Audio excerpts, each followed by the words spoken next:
parle beaucoup du corps, on parle beaucoup de la santé physique. Quand on a le palu, on va à l'hôpital. Quand un enfant a mal au ventre, on l'emmène à l'hôpital. Mais quand tu as mal à l'intérieur, qu'est-ce que tu fais? Est-ce que tu oses dire je ne vais pas bien dans ma tête?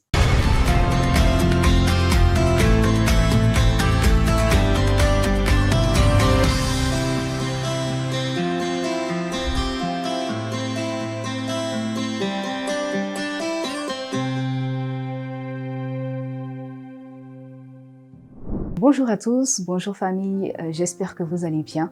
Bienvenue dans ce nouvel épisode de votre podcast Paradigme, le podcast qui vous invite à changer de regard pour changer de vie. Je suis Assetou Fofana, votre coach, votre experte en non-violence. On parle beaucoup de la santé physique. Quand on a le palu, on va à l'hôpital. Quand un enfant a mal au ventre, on l'emmène à l'hôpital. Mais quand tu as mal à l'intérieur, qu'est-ce que tu fais? Est-ce que tu oses dire je ne vais pas bien dans ma tête? C'est un sujet encore tabou chez nous. Chez nous, quand tu dis que tu es fatigué mentalement, qu'est-ce qu'on te répond? Sois forte. Ou bien, souvent même on dit tu manques de foi. Il faut prier, ça va passer. Invoque Dieu. Qu'est-ce qu'on dit encore? Tu inventes des problèmes. Ou bien les gens ont des problèmes sérieux. Toi, qu'est-ce que tu racontes? Tu es malade à l'intérieur. Les vrais fous sont à Bingerville. Alors qu'est-ce qu'on fait? On sourit dehors, mais à l'intérieur, ça ne va pas, c'est la tempête. Et pourtant, ta santé mentale, ce n'est pas un luxe. Ce n'est pas une affaire d'occidentaux. Ce n'est pas une histoire de fou. C'est ton équilibre. C'est comment tu gères ton stress. C'est comment tu arrives à dormir sans tourner toute la nuit. C'est ton énergie quand tu te lèves le matin. C'est ta paix intérieure même quand le monde autour de toi fait du bruit. Tu peux avoir un corps en pleine forme, mais si ton esprit est brisé, tout devient lourd. Même très lourd à supporter. Et puis le problème, c'est ça. Souvent, on ne prend pas au sérieux les signaux. On se dit, bon, ça va passer, mais ça ne passe pas. Regarde un peu les signaux que je vais te donner. Les nuits blanches, la fatigue constante, t'énerver pour rien.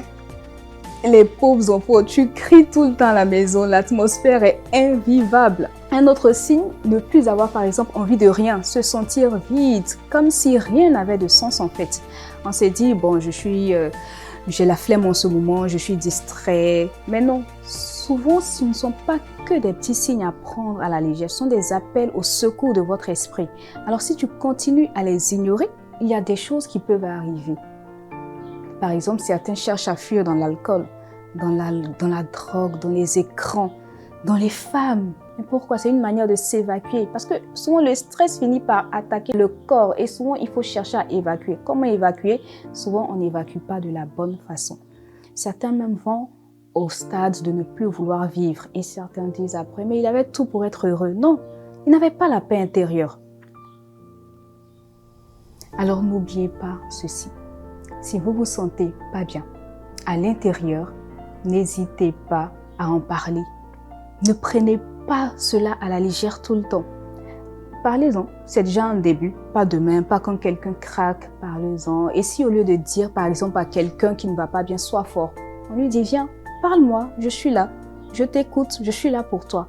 Parler de santé mentale, ce n'est pas du tout être faible. Il faut qu'on brise ce tabou-là. Pourquoi vous n'êtes pas à l'aise avec ce terme en Afrique ici? Pourtant, parler de santé mentale, aujourd'hui, relève, on va dire, de vrai courage. Pouvoir dire je n'en peux plus, j'ai besoin d'aide. Et là, je veux parler à maman, je veux parler aux parents. Même les enfants souffrent. Ils ne savent pas toujours mettre des mots sur ce qu'ils ont. Ils ressentent le stress des examens, les comparaisons à l'école, l'harcèlement. Beaucoup de choses se passent. Et quand vous leur dites ce n'est rien, tu n'exagères, ça va passer, c'est comme ça à l'école, ça s'empire. Mais si vous leur ouvrez la porte, si vous leur dites parle, je t'écoute, non, ne t'inquiète pas, tu ne seras pas jugé. La personne est ouverte. Qu'est-ce qu'il faut faire? Il faut reconnaître que la santé mentale est aussi importante que la santé physique. Prendre le temps de se reposer, de souffler, de dire non quand c'est trop. Prier, oui, chercher du soutien autour de vous parce que la foi et la santé mentale ne s'opposent pas du tout. Dieu nous a donné la foi pour tenir et l'intelligence pour demander de l'aide quand il le faut. J'ai vu trop de gens souffrir en silence, des jeunes brillants s'éteindre, des mères pleurer seules la nuit, des pères se cacher pour ne pas montrer leurs larmes. Les papas pleurent aussi, on ne les voit pas pleurer. C'est triste, le pire c'est que les papas, on ne voit pas leur souffrance, on ne voit pas la souffrance des hommes. On se dit qu'ils sont forts, les hommes doivent être forts. Pourtant, il leur arrive de craquer, d'être tristes, de pleurer. Alors parlons-en, dans nos familles, dans nos écoles, dans nos communautés. La santé mentale n'est pas un luxe, c'est une nécessité.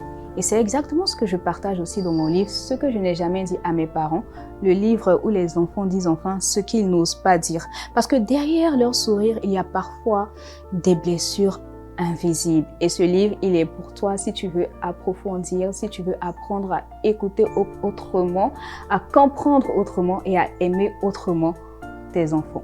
Merci d'avoir suivi cette vidéo jusqu'à la fin et surtout, je vous invite à partager cette vidéo parce que nous avons besoin de briser le tabou sur la santé mentale en Afrique.